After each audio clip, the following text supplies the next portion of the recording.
my name is Cassandra Chen, and I'm actually a college student getting a computer science degree. I'm in my second and a half year of college, so about a year left. So I said I have a computer science major. I've been teaching kids workshops since I was 14. These are all the international conferences I've been teaching kids workshops at. I could name them all, or you could just read it yourself. And about 2 weeks ago, I started an internship with TechStrong. They're a tech media company, and they told me to start my own podcast program, which is interesting. So I'm starting TechStrong Unplugged, and I want to target the content towards younger developers. Because when I go to conferences, they're always talking about the latest, newest, and shiniest technology, and that really just goes over my head. So I want to build content for people like me. So when we talk about why tech actually matters, I think diversity is a huge one. From some of my female tech friends, I've heard that female tech panels have been around for 20 years, which is a little saddening, but we still need it. And women who try AP computer science in college and high school are actually more likely to advance onto tech careers. So I think if given the opportunity, if women and minorities actually try coding, they may actually find it interesting. They just don't have that opportunity. So I have these statistics on, basically, they gather data from kids from different grades, and they ask them whether they think boys or girls are more likely to be interested in computer science. So around first grade, when kids are 6 years old, they're already saying that boys are more likely to like computers, and they're asking little kids for their opinions, not their parents, but the kids themselves think that computers are more suited for boys. It actually tapers down a little bit towards 5th grade, but once you get into middle school age, the idea that computers are for boys just keeps climbing at a really steep slope. So 5th grade is actually kind of a sweet spot for getting kids in technology because there's a lot of biases. It's really difficult to want to get into tech when your friends and the people you engage with every day at school are more into other hobbies and think computers is just a tech nerd thing. So I want to talk about what the school curriculum has right now. They teach a lot of languages like Spanish, French, Dutch, Chinese, German. In my high school, it was mandated that I must study a world language, so I ended up studying Chinese for a couple years. But they're really missing is they don't mandate computer languages. So in schools, they should really be mandating programming languages like Java and Python instead. I believe they're both more practical and there's more job opportunities for coding rather than world languages. But schools aren't exactly providing that content. So as parents and adults, we really have to put in extra effort to get our kids involved. And when we think of screen time for our kids, a lot of iPads and devices have built-in screen limits for a reason. A lot of kids with their free time, they'll just browse YouTube. And personally, I consider that a brain rot activity. So yes, definitely limit the time on that. But not all screen time is created equally. So the middle, playing Minecraft and doing gaming, it's a decent use of time. It's better than just watching YouTube videos. But the best use of screen time would be learning to code on Scratch. And there's a lot of coding you could learn online. So it's important that I think we should teach our kids technology so that rather than taking them away from their computers, we redirect them into better uses of their computers.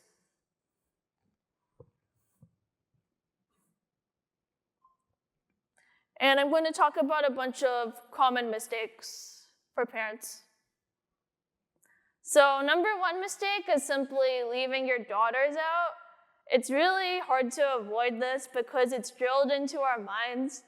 Maybe as children, your sisters just seem less interested in computer. But to change this gender disparity, we really have to change this now as we're raising kids now. So like in this photo, this is from a kids workshop I taught. This girl came to the workshop, and just the fact her parents brought her there and gave her opportunity, she had a great experience and has interest in technology.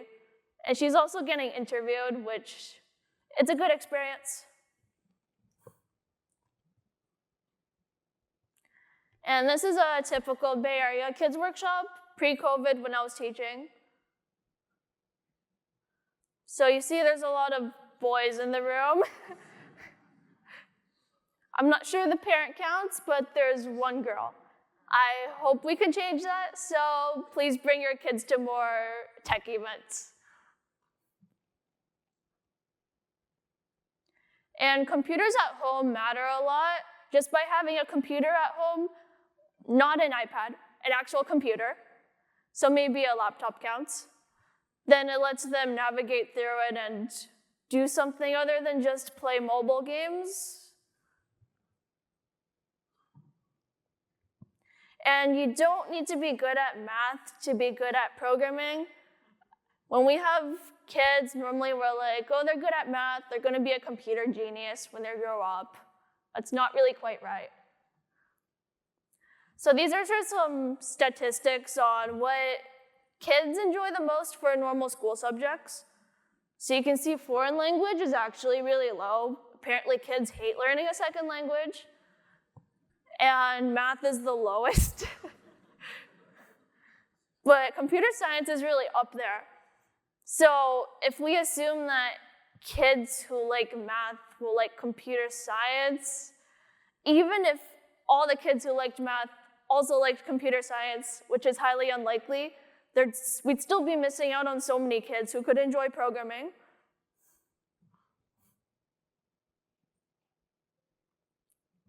And no one actually codes in assembly anymore.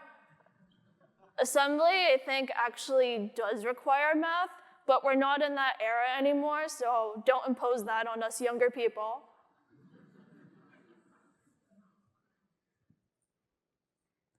And this is a snippet of code I pulled from my Raspberry Pi workshop I teach kids.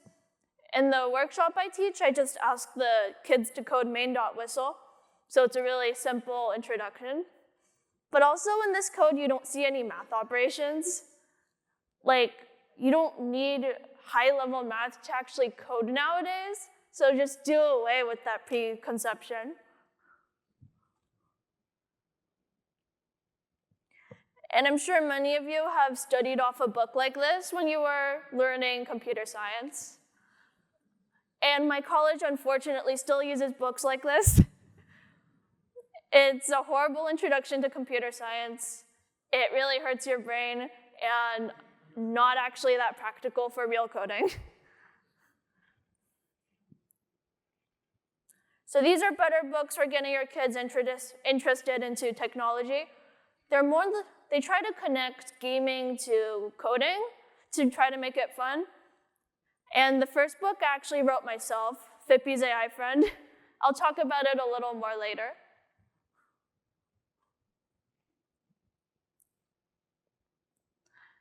And this is similar to the math one, but your kids don't need to be super smart, top of the class just to learn coding.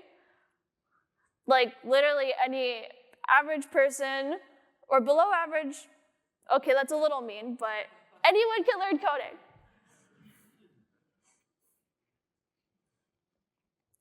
And these are some statistics on some kids. So there was a group of kids who were called geniuses, and a group of kids who they said geniuses don't code better. And the kids where they were told that you don't need to be a genius to code actually did better at coding because they believed that they could do it themselves. So I think it's actually similar to learning other school subjects like writing. No one says you have to be super smart to learn writing. I mean, back in the Chinese era, they told that to people, and people weren't fluent in writing. So don't do that to your kids. And these are some bad role models of geniuses. We normally see this hung up in classrooms, unfortunately. And this is a picture from Black Girls Code. It's a workshop I taught. I think kids or peers who are similar to you can be really good role models. You don't need to be an uber geek adult just to be a coder. And schools are not the best at introducing programming. They make it pretty boring. And most high schools actually don't offer programming. It's at 50%. And the stats are higher in like rich, affluent neighborhoods and worse in underprivileged neighborhoods. But it's agreed upon that most parents do want their children to learn coding. So it's really up to us to get our kids into coding, not the schools. I mean, we should get the schools. If you're a teacher here, that would be great. So this is an example of one of my high school assignments. Like, get user input in your array and reverse it. I don't really care what an array is. It's just a string of values. It's not going to make me interested in coding, and not your kids either. So a lot of those coding courses, which are designed for beginners and kids, are actually a horrible introduction because they show you the most boring and fundamental parts first.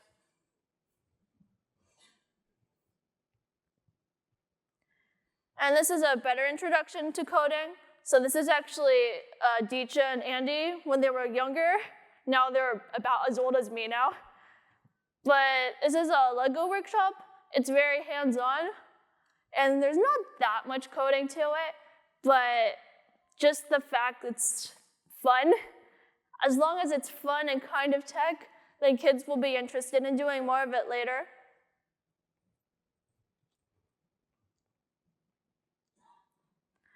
And another problem is as parents, sometimes we get overeager and do the homework for our kids. So this is a kids workshop where one of the volunteers is helping this kid out.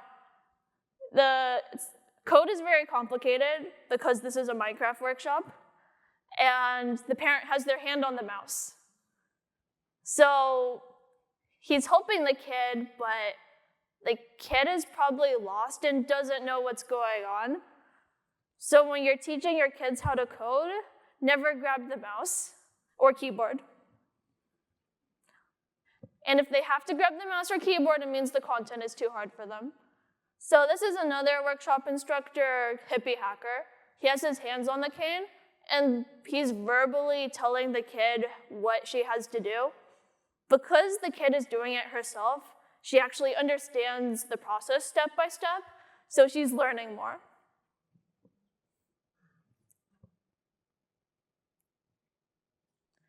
And another way to get your kids interested is by relating to their hobbies. And that can be like, if they're on their phone playing a game, well, who coded that game? You have to code it somehow. And any video game has a code component to it. You can kind of link it like that. So there's a lot of different projects out there you can do with your kids. So there's this Lego Spike, which Lego created. It's like you build your own Lego robot and you do block coding to make the robot move. And there's the M-Bots. Instead of Legos, it's more, it uses screws, so it's more hardware-like. And it has an option of doing the line coding next to block coding, so it feels a little more realistic. And there's also Hour of Code, which is completely free and online resource. This is a Minecraft version, but they have lots of coding projects of different, probably even Star Wars. And it's important to choose technology which is the right difficulty for your child, because if it's too hard, then they'll just get frustrated. And normally we lean towards the too hard rather than too easy. So Squishy Circuits is a workshop where you just plug wires into Play-Doh and make LED lights light up. So like really little kids can kind of connect things. I think there's more projects out there than just Squishy Circuits. And there's scratch and block programming where you drag the blocks. There's a little bit of logic involved, so 6 to 12 years old is a good range. And there's Raspberry Pis and Arduinos, which you guys are probably more familiar with. It's a little trickier, so some parent help with those. But it's a real computer. It's more computer-like than your phone, so I definitely recommend it. And I find that kids actually work really well together in pairs, because when they see their friend working on the technology, it's kind of like peer pressure that you want to work on it too. And this is one of the workshops I taught where we did groups of 3s, and there's an issue with this one. So one of these kids is not focused, because when you have 3 kids, a lot of times the youngest kid will feel left out. It's possible to work in groups of 3s if you have really good synergy, but it's more difficult. And we should, of course, let our kids decide what they want to do on their own. I think we have this issue with being pushy parents. I'm a tech Java famous geek. You should become a tech Java person.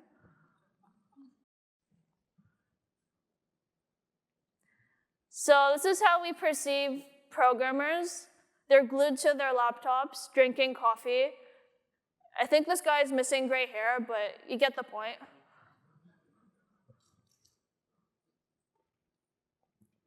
But there's actually a lot of jobs which are not desk jobs, like mechanical engineers, like building construction. There's a lot of development which goes into that with programming.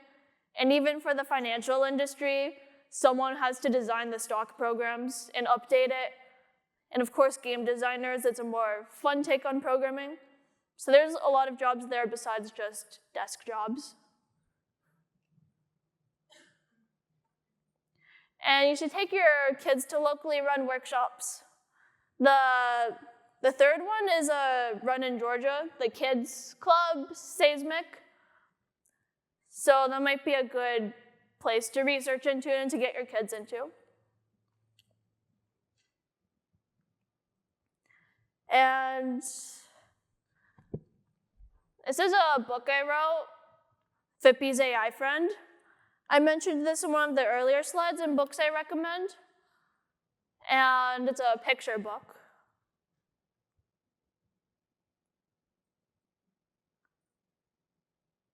So this is what some of the inside book looks like. It's a storybook. I'll just flip through it quickly because we're kind of short on time.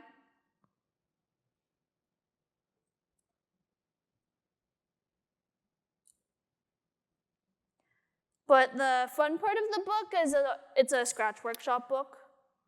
So on one of the pages, it redirects you to go to this fippyai.com website, and you can download instructions. These are the full instructions. It looks very long, but I think having them easy to follow is important. This is the Scratch template. It downloads a SB3 file, and you can open Scratch with the third link. So you just open your SB3 file and allow your camera. It kind of shows me. So with this workshop, you want the animals to board the ship. So for Goldie, I need to train him on label 3.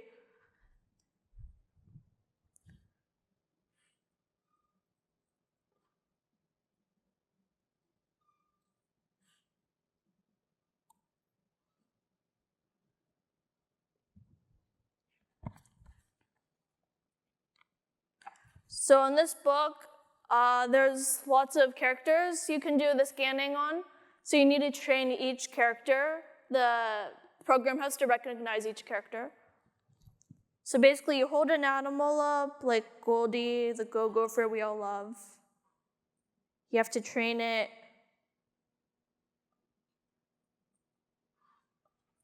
And I have to tell Goldie to actually board the ship. So I trained Goldie on label 3. So I need Goldie to board the ship. And now Goldie should be running across. But right now Goldie infinitely runs across. I need to train the program what I look like and not just the book. So I'm training label 1. So when I hold Goldie up, then Goldie boards the ship. And in the workshop, you can also train the creeper and all the rest of the friends in the book.